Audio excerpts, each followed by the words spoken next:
ஞாபகம் வர்றது உங்க காதல் தான். இப்படி காதலின் சின்னமான என்னையும் கொஞ்சம் காதலிக்கலாம்ல.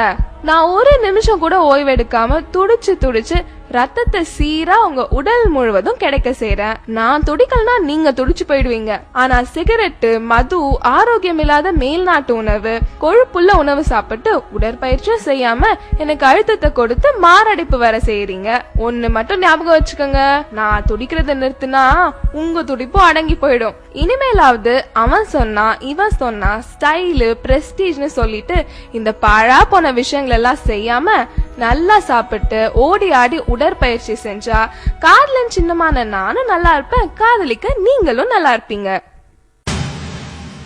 ஒரு வேளைக்கு சாப்பிட சொன்னா 3 வேளை சாப்பாட்ட ஒரே நேரத்துல சாப்பிட்டு என்ன திணறடிக்கிறீங்க. இது உங்களுக்கே நியாயமா இருக்கா? யாருன்னு யோசிக்கிறீங்களா? நான் தாங்க உங்க வயிறு பேசுறேன். வெந்தும் வேகாத கொழுப்புள்ள உணவை இஷ்டத்துக்கு சாப்பிடுறீங்க. அதை நான் செரிக்க வைக்கிறதுக்குள்ள நொந்து நூலாயிடுறேன்.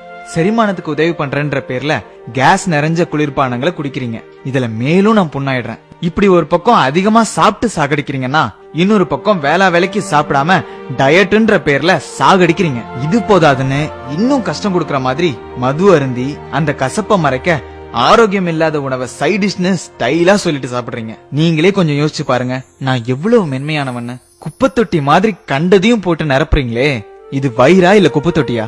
ஆசைக்கு சாப்பிடுங்க, ஆடம்பரத்துக்கு சாப்பிடாதீங்க. தேவைக்கு சாப்பிடுங்க, தேவையானதை தேர்ந்தெடுத்து சாப்பிடுங்க. ஆயுள் முழுக்க நல்லா இருப்பீங்க. நான் ரொம்ப நல்லவங்க.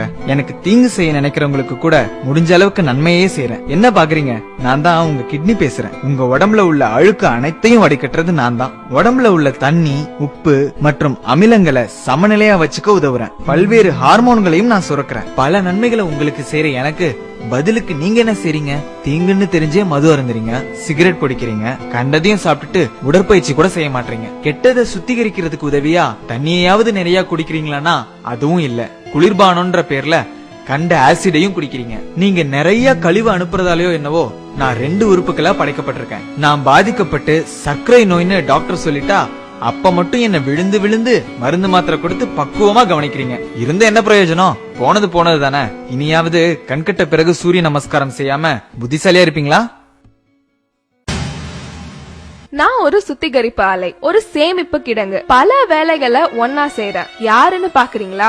நான் தாங்க உங்க லிவர், அதாங்க கல்லீரல். உங்களுக்கு எங்கேயாவது அடிபட்டுச்சுன்னா ரத்தம் வெளியே போகாம உரைய வைக்கிறது நான் தான். நீங்க சாப்பிடுற எல்லாத்தையும் செரிக்க வைக்கிறதும் நான் தான். உங்க ரத்தத்தை சுத்திகரிச்சு உங்களுக்கு தேவையான சக்தியையும் நான் சேமிச்சு வைக்கிறேன். இது மட்டும் இல்லாம பல விட்டமின்களையும் மினரல்களையும் கூட நான் தான் சேமிச்சு வைக்கிறேன். மது குடிக்கிறதாலையும் கண்ட குளிர்பானங்களை குடிக்கிறதாலையும் பதப்படுத்தப்பட்ட ஆரோக்கியம் இல்லாத உணவை சாப்பிடுறதாலையும் என்னோட சுத்திகரிக்கிற திறமை இழந்து புற்றுநோய்க்கு கூட ஆளாகிறேன். 100 ரூபாய் டாக்டருக்கு ஃபீஸ் கொடுக்க கஷ்டப்பட்டுட்டு சின்ன சின்ன பிரச்சனைகளுக்கு எல்லாம் நீங்களே பெரிய டாக்டர் மாதிரி மருந்து மாத்திரை வாங்கி சாப்பிடுறீங்க.